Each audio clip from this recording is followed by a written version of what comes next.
Good day everyone, ako si Luigi. Ako naman si Michelle. Nandito tayo ngayon sa People's Tambayan ng Hopeful Writer Studios kung saan magtatalakay tayo ng mga important issues natin ngayon. Ang Hopeful Writing Studio ay nagsusulong ng delikadad at makataong edukasyon para sa lahat ng kabataang Pilipino.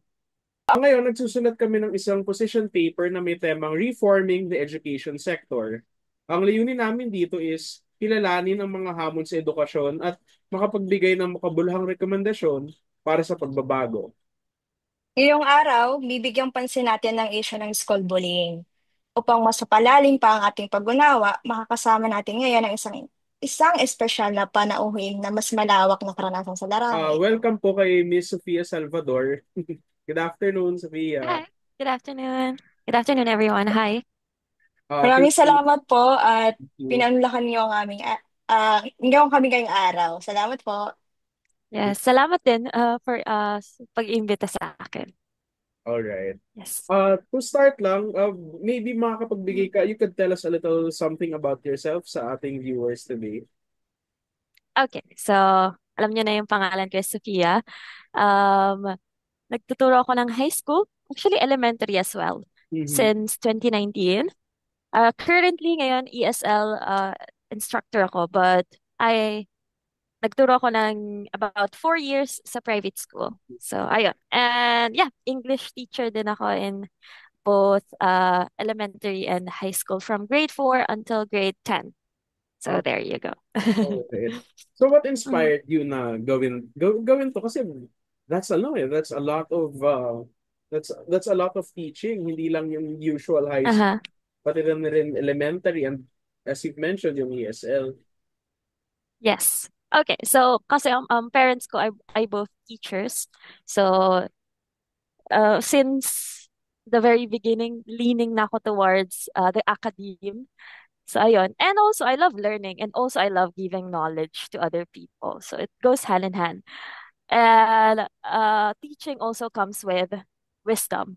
And I feel like I have a lot of it to give to the young ones. Oh, So ayun, parang paano ko ba to explain? Yung pagiging talented ko in yapping, I could also, you know, do that while also giving knowledge. So ayun, yes. And it's hard of course kasi different ang ang approach mo when it comes to I mean, every student is unique. So you have to tailor your type of teaching to the ways that, in a way that they would learn and also have fun somehow. So there. Ayun. your passion for teaching, lalo na ngayon, medyo not quite good ang ating not Yes. there's still a lot Oo. to improve rather. So we appreciate you Yes. like you na very passionate talaga. Mhm. So na-mention mo na you really love learning. Syempre as a Mhm. teacher, na you love learning and you love to teach children. So ang gusto namin malaman is, ikaw naman, what did you learn throughout your journey since so you've been teaching na for 6 years. So what's the most About 6 years, yes. about 6 years. So ano Most. masasabi mong pinaka naging important na lesson sa'yo as a teacher? Yes. Okay. To be honest, you just have to relate with the students eh. Hindi naman ganun kalayo ang age gap ko with them. Mhm. So, knowing ano yung parang current trends, ano yung, what do you call this? You, you have to be on the pulse or at least relatable to them para Mhm. alam nila, gets ako ni ma'am. It's, hindi sila hesitate to open up to me if there's something wrong, like, nagfo-fall behind yung students and then I would ask them what's wrong. Hindi sila mag-hesitate to say, ma'am, kasi ganito. So, you have to be empathetic Mhm. kahit na medyo difficult si student. So, yun yung very important. Kasi you're not just an educator. You also have to be, hindi naman psychologist, but you have to understand the behavior of each students para, you know, to understand them better and to also find a way to be let in somehow Yeah. without, and also parang pag pinagsasabihan mo sila not in a way that they're going to feel, hindi ko na to gagawin kasi ganito pala mag-react si ma'am. You have I mean, natutunan ko from those 6 years of teaching is you have to um, isipin din kung paano ka magre-react para alam din nilang paano sila magre-respond to your reaction. Mm. Parang ganon. It's Okay, like that. that's good. That's Yes. good. So Mhm. updated ka dun Ayan sa ano? po. So updated ka dun sa mga Nakaka-inspire slang naman. stuff nila. Yes. Of course, I have to kasi parang minsan they have this conversation in the class na like Roblox. I don't play the game myself, but I know how it works. So, lalo na sa mga elementary, they always do that. So, pag ganun yung nagiging topic, you have to relate the the lesson you have to the current trends para ganun pala yun. So ibig sabihin may mga everyday lives sila that they're happening in their lives na related doon sa subject na tinuturo ko Makes para ma-apply din nila na yes. Yes. Yeah, ma-apply din nila in certain situations. So okay, there. good. Makes sense, makes sense. And with Yes. Nakaka-inspire naman yan, Ma'am Sophia. Sobrang Yes. alam mo yung puso mo talaga sa education. Parang kahit Mm-mm. anong challenge, di ba? Kaya nga Yes, of nakakabilib na course. yung mga teachers ngayon dahil sa mga Yes. nangyayari din sa education sector. So, ngayon po, sa inyong pananaw, sa inyong Mm. kasaluyang kalagayan sa sektor ng edukasyon, ano po yung pananaw nyo sa ngayon na kalagayan ng sektor ng edukasyon sa Pilipinas? Oh, I have a lot of opinions, but let's go first with yung priorities na inaano ngayon ng education system. Uh, Mostly, hindi pa ako public school teacher, but my parents are. So I can, nakikita ko, na-witness ko yung parang struggles nila somehow, right? So mas focused, I mean, hindi nagfo-focus actually ang education system to the teachers themselves.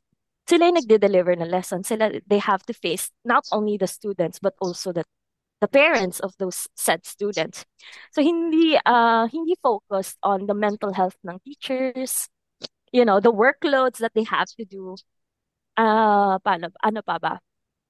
The allotted time para mag-teach and do all the extracurricular stuff na kailangan mo ring iuwi in your home after mong umalis ng classroom. So I guess sobrang complex or at least very tricky pa din yung education system natin until now, even though it's already established na napaka-important nun to the holistic Mhm.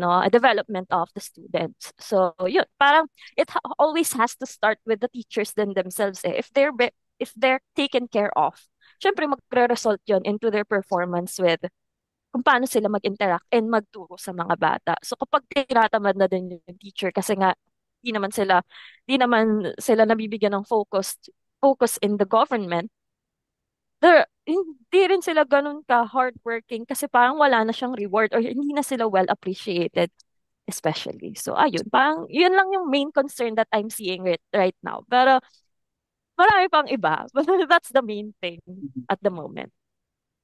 Walang So, walang ayun, yun, sabi no? nyo nga po yung sa teachers, Mm-hmm. may relasyon din yung education sa teachers, sa mag-aaral, sa Mm-hmm. mga magulang. Mm-hmm.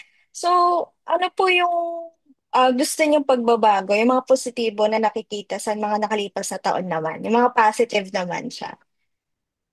Of course. Well, my positives, yes. With the way that the teachers were compensated naman, I think that's already a given. Mm. Kasi government, sila, employees. I guess positives would be kahit na ganoon naman yung sistema at the moment, may mga hardworking teachers pa rin that tries their best. Na kahit even though hindi siya appreciated, nasa puso pa din nila na tulungan yung mga bata. Kahit ganun siya. Kahit ang difficult ng parents, uh, ano pa.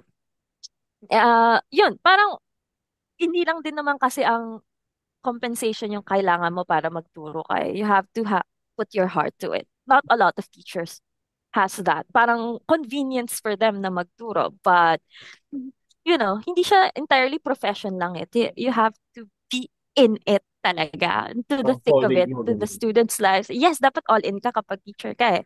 So, ayun, parang ang positives lang for me is may mga teachers pa rin that even though times are difficult at the moment, is they still find a way na parang i-disregard yon and focus on, kasi yung bata lang naman talaga yung important at the end of the day. Kasi yun naman talagang purpose mo why you are teaching. So ayun, parang you have to, I mean, some teachers like still have that passion despite some challenges that they are facing. Yeah, So definitely. ayun. Yes. Definitely. And it's Mm. good na there are passionate teachers like you na Mhm. are able to overcome these challenges, no? And speaking of challenges, our case study kasi for this one is all about Yes. bullying. So ano yung Mhm. nakikita mong observations dito and the problems that come with bullying, especially when it comes to affecting a student's education? Yes. Okay, so this one is a little bit a sensitive topic, but paano ko ma-explain? Fortunately, I don't think, I mean, I have not seen such cases. Pero siguro it has something to do with more on social media na siya these days. And parang ano ba, ang bullying at the moment, hindi na siya parang blatant, right? Ang approach na is online. Mm-hmm.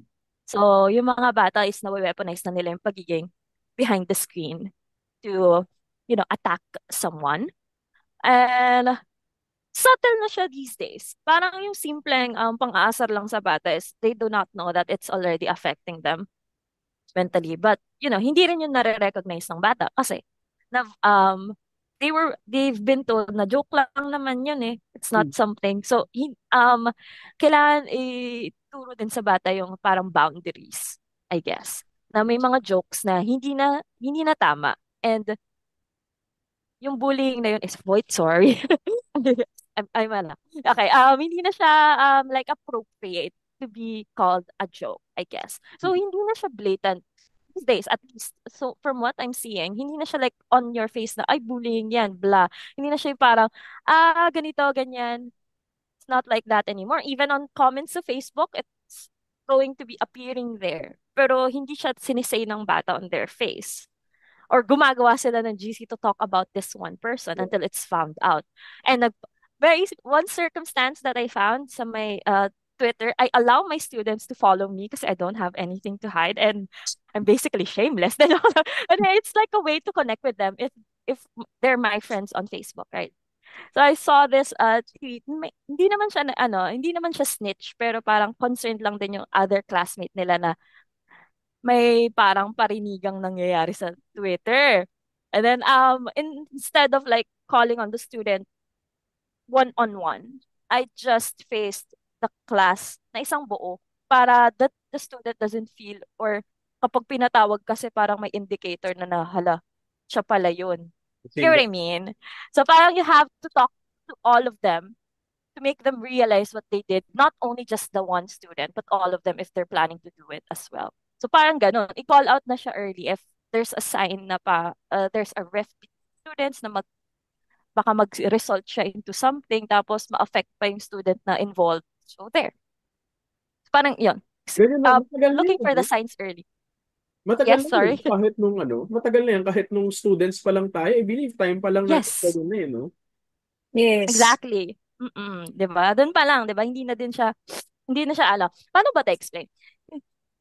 I don't want to like go into personal details, but I would consider myself at some point naging victim din ako ng bullying during high school. Okay. So that would be second grade. Mm-hmm. Hindi ko alam where it started, but they're my friends first and then they alienated themselves tapos di na nila ako kinakausap. And then did not exactly affect me. Wait Yeah, lang, sinisipon ako. I'm so sorry about it. no problem.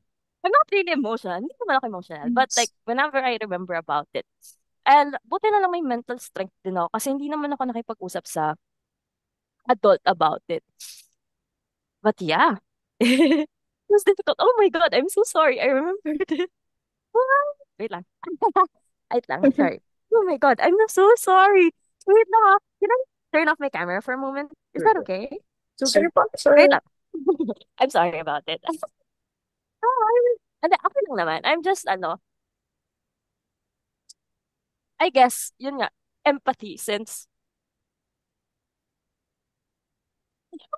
Oh my gosh. No. Okay. So kasi parang like I said, yung sa empathy nga, first thing is I have been through it. So if I could stop the student from experiencing that as well, Mhm.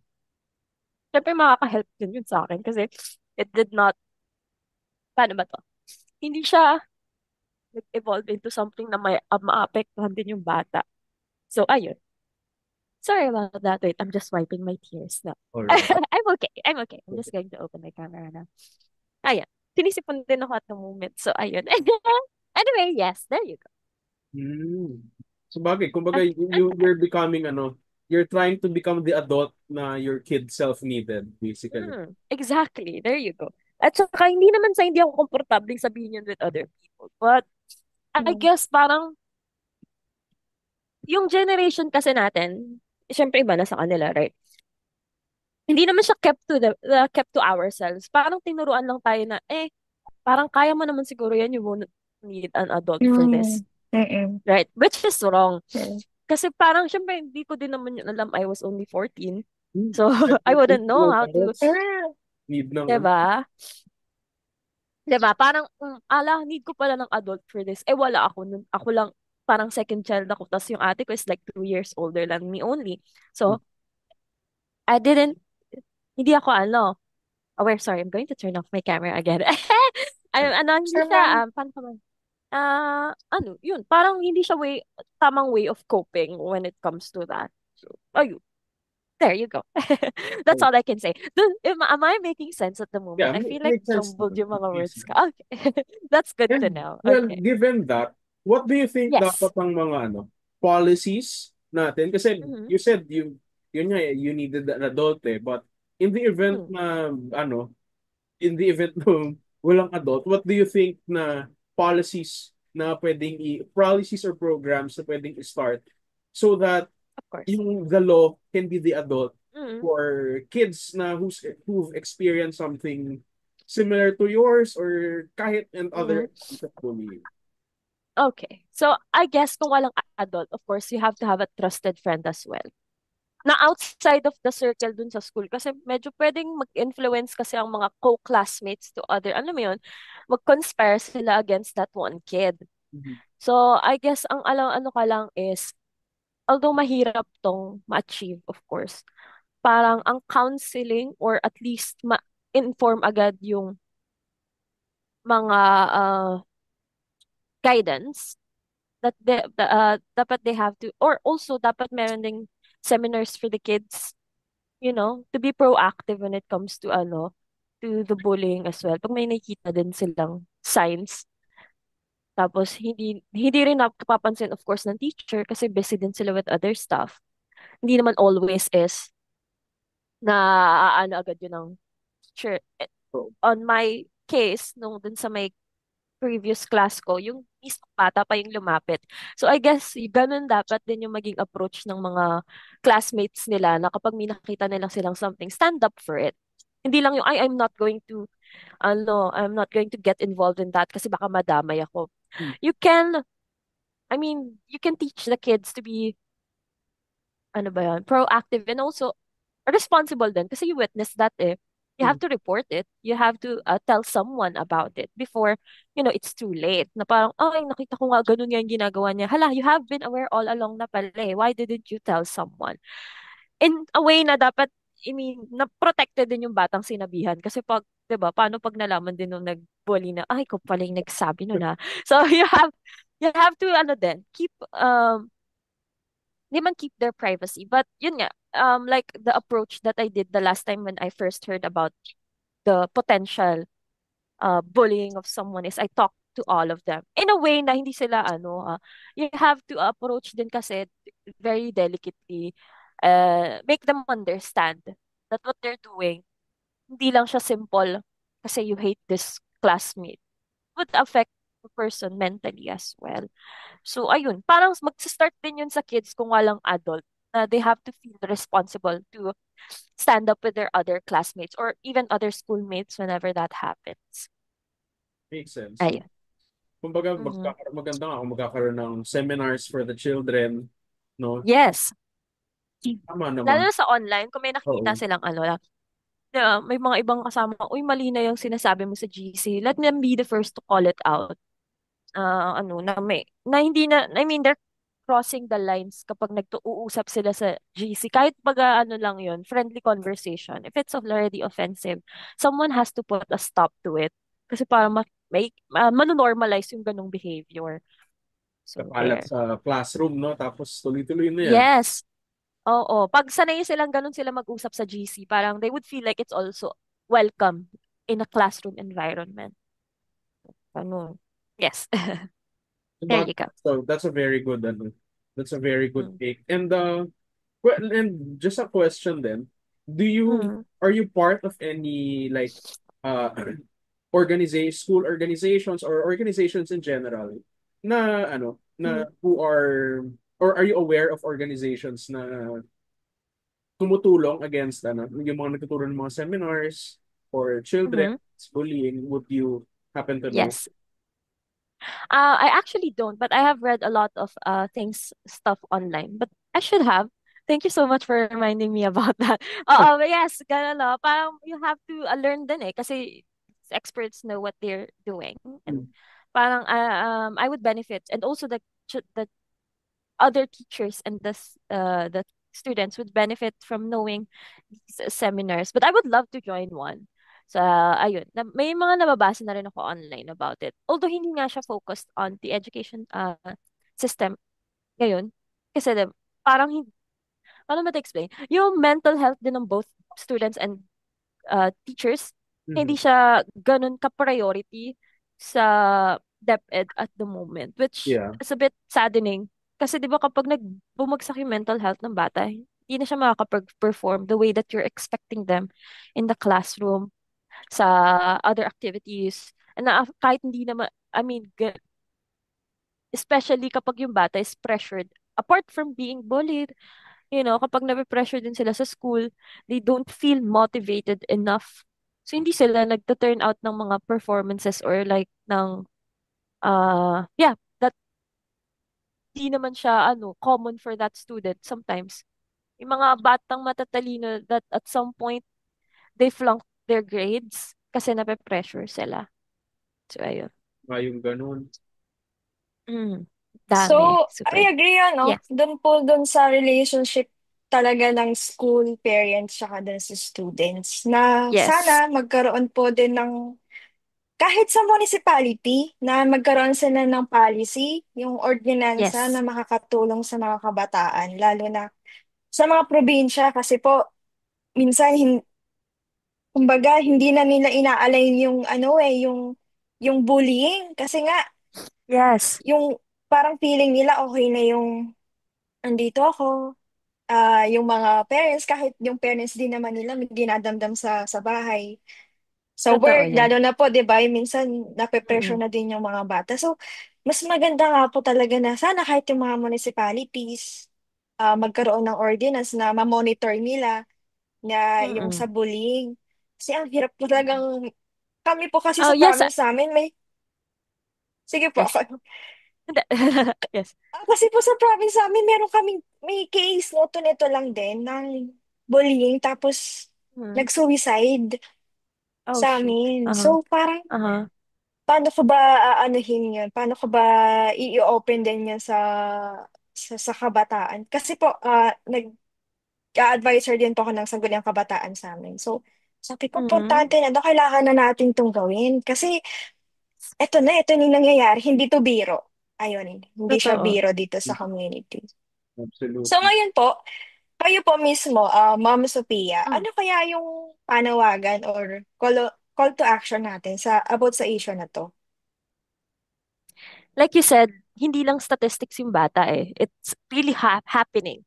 And the fact na parang ang konti lang ng nagbibigay ng attention to mental health is really alarming. Kasi hindi lang naman siya case ng pagiging malungkot. 'Di ba? There are other factors on why it's happening.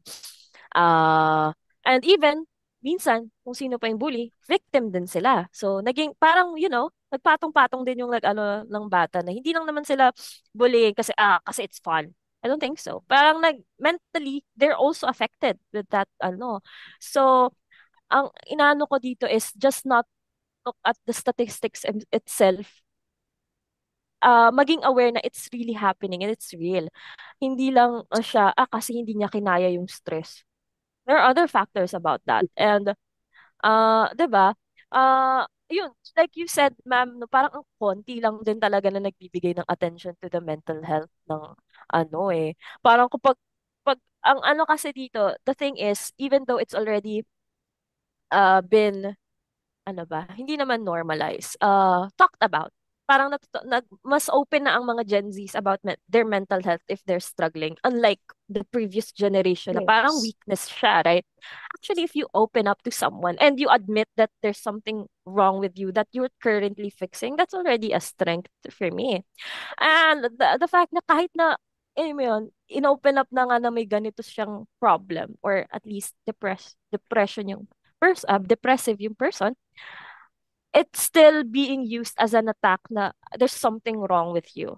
So I guess ang unang pwedeng gawing action is to still keep saying or keep telling people na mental health is important and dapat ma-normalize being talked about it, na wala nang stigma about it, na kapag may mental health issue ka is there's something wrong with you. Totoo lang, ang daming person in history na meron talagang psychological problem but they still turned out, you know, great in their field. So, pero kailangan nila yung ikimkimin kasi parang, I mean, they thought dahil wala pang research at the time, there's something wrong with them. So, ayun, kailangan lang mapadami yung awareness about it. Na hindi lang siya na simple terms na malungkot yung person or, there, ano ba? Yun Parang lang, kailangan lang muna language. mag-start. Mag-start muna na educate yung people about mental health, how it's not something na fictional or at least kinakam up lang ng tao Oo. para to diagnose themselves na para magbigay ng excuse on their behavior. Although hindi naman talaga excuse ang mental health. It's just na parang naging cause of their action. Mhm. Parang ganon. Mm. Yeah. Tama nga yun na Yeah, mabibigay mo yung Yes. language yung mga tao. Tama, di ba? Parang Mm-hmm. to help them understand yung language ng mental health. Para aware sila na hindi Yes. lang siya sadness. Ang Yes. Parang ganun lagi ang instant reaction na, ay, lungkot lang pala yan eh. It's more than that. People would need medicine to just stop the voices in their head. yes. totoo. 'Di ba? Hindi to inside out. Totoo. Ito inside out. Oo, ayun. Yeah, There. I agree po. On final question, ma'am, Mhm. ano po kaya yung nais niyong iparating sa mga Pilipino at mga kabataan, guro, at mga nasa estado o makapangyarihan, yung mga government po natin? Mhm. Oh, ang message about it. Yes po. Yes. Okay, like I said, parang ang piece ko lang dito is, yun nga, mag-focus din sa mental health and, be aware of the signs. Be aware of uh something na minsan din yung bata would like to uh ano tawag dito, mag-open up to an adult without them feeling they're being dismissed. Always have empathy as well. And ano ba to? Let's all be vigilant then of the actions ng bata. Yun lang naman yun eh. Awareness lang din on your surroundings. Kasi that's the one thing that could save someone if you're being aware, and magkaroon din ng parang authority, someone you could actually talk to kasi ang daming magsasabi na if you needs someone you can talk to this, pero yun lang din yung mga hotlines na yun, parang hindi din siya parang standardized siya. Parang for me, some of those hotlines to call on the for mental health problems, it's not entirely you have to model it in a way na parang hindi naman universal. Pero parang kailangan din na mag-gel well. Mhm. Kasi ang mental health is not a generalized thing. Marami siyang need na parang customized or at least parang different siya for other people. So kapag merong tumawag sa inyo about I mean, pag may tumawag na certain mental health problems, kailangan meron dong expert sa part na yun. Hindi siya generalized na, boom, mental health is under one umbrella. It's not Yeah. that. So, parang, yun lang, we have to learn how to approach this delicately in a way na empathetic and understanding and hindi magiging mag-feel ng shame yung Mhm. bata or other people when they open up to it. I mean, open up about it. So, ayun. Am I making sense? Yes. Parang yun lang, Yes. awareness lang talaga siya Yes, eh. yes, Ganun, awareness. awareness siya ng, ano, sa paligid mo, 'di ba? Kasi kahit baga certain people do not notice it. Minsan yung tao din unconsciously they're sending a hint or message. So be aware on the way that they are speaking, paano sila mag-post sa social media mostly, 'di ba? Parang pag wala na silang friend sa social media sila ah Naglalabas sa bibigyan ng kanto. naglalabas ng sama ng loob, 'di ba? Not only on Facebook kasi doon maraming mga friends and families na nakikita, but also Twitter kasi may mga naka-off, may naka-private yung Twitter pero pag inalaw ka nilang mag-follow, it means that you mean something to them. So kapag nakita mo na medyo problematic na to ha, you have to reach out. Hello, I mean, hi, nakikita ko yung small, is there something wrong? And kapag sabi nilang okay lang, kasi yun talaga yung standard na okay lang ako. But like you have to be seriously kasi na-notice ko kasi na ganito yung mga napopost mo. If you don't mind me asking, you can trust me. Always make the person feel that they can trust you kapag mga ganitong sensitive topics. So, there. Yun, ganun lang naman yung need natin sa government. Be more empathetic enough and hindi sila dismissive when it comes to these matters. Alright, tamang-tama. Thank Mm. you, thank you. That's very true na we need to learn to ano na eh. We need to learn to be proactive na with Totoo. ano, with Diba? Parang walang nagagawa kapag pangalan. nakano lang tayo dito and we wait for something to happen. Kasi nadadagdagan lang din yung problems. Like, I don't want to relate this to the election, pero the past 3 years have really scraped us all with like 10 years of our lives na parang ang ganda ng result somehow nung election this year. So, parang medyo nagising din yung mga Double. tao sa 3 years na yun. 3 years? Inabot pa tayo ng 3 years when it could have been from the very beginning. Ganito na dapat tayo ka-active. So, there's hope for the generation today na ngayon mas ano na sila, aware na sila. That's good. Ang kailangan din natin sigurong i-focus is, syempre, matatanda yung mga nasa gobyerno. And I cannot wait uh, for the workforce na maging almost all of us na ditong generation na to. And it's starting. So I guess I'm hopeful for that na hindi na magiging ganito yung status natin for very long. So ayun. All right. Yun na yung new adult eh. Alam na natin Oo, yung nangyayari. definitely. So ayun. Definitely. Yes. And with that, Yes. thank you so much, Miss Of Sophia, course. sa pagbibigay mo ng ano mo, Thank you. knowledge I apologize for and great crying. wisdom. And Of for me, course. tumatak sa akin yung idea na ano eh, na we have to, yung tayo mismo tayo mismo dapat tayo na yung nauuna na, uy, parang, and of course, sa students, in relation to Mhm. students, na when we see something na not quite good na nangyayari, tayo na yung gumawa ng ano, let's put into action na yung gagawin. 'Di ba? Wouldn't you agree, Michelle? Yeah, ako naman po, natauhan talaga ako sa kailangan harapin yung mga issue ng bullying sa mga schools. Mhm. Sa halip na maging ligtas espasyo ba, nagiging lugar kasi ng takot minsan yung school eh. Totoo nga, di ba Totoo po, yan. na kailangan baguhin natin yung sistema. Hindi lang ito usapin na criticism, kundi sana sama-sama tayong kumilos para sa education sector na may pagbabago talaga, lalo na sa mag-aaral natin, sa parents, and sa mga guro. Totoo yan. I agree with what you said about ligtas espasyo. That as much as I could, I want to be the safe space for the kids as well. Kaya Yes. nga hanggang ngayon yung mga dati ko pang students, nag-message pa rin sila. Even though like, ano lang, nakapasa ako ma'am sa ganitong school. Eh mga 2 years ago ko pa sila naging student. So at least until now, they still feel safe na telling me these achievements that they have. Yun yung gusto kong ma-foster with my classroom as well. Na kahit umalis na sila about like maging grade 9 na sila, they would still remember na they could still talk to me about problems. Ayun. Parang gusto ko parang sa teachers talaga, empathy talaga, pagiging safe space to the class, the students. Lalo na kung hindi naman sila ganun at home. And they're just finding something, I mean, someone adult na pwede nilang pagkatiwalaan. So, ayun. All right. Thank you. There Thank you go. you. Appreciate that so much. And by the way, yung mga napag-usapan natin today, yung mga studies, it will be added sa position paper. They will be used as Mm-hmm. foundations for a reform na gusto natin mangyari sa educational sector. And ipopost din natin to online para mas marami pang makabasa from students to teachers. Oh my God. Okay, so, okay. That's fine. It's fine, it's fine. Right. So yeah. Mhm. And That's again, okay. thank you so much.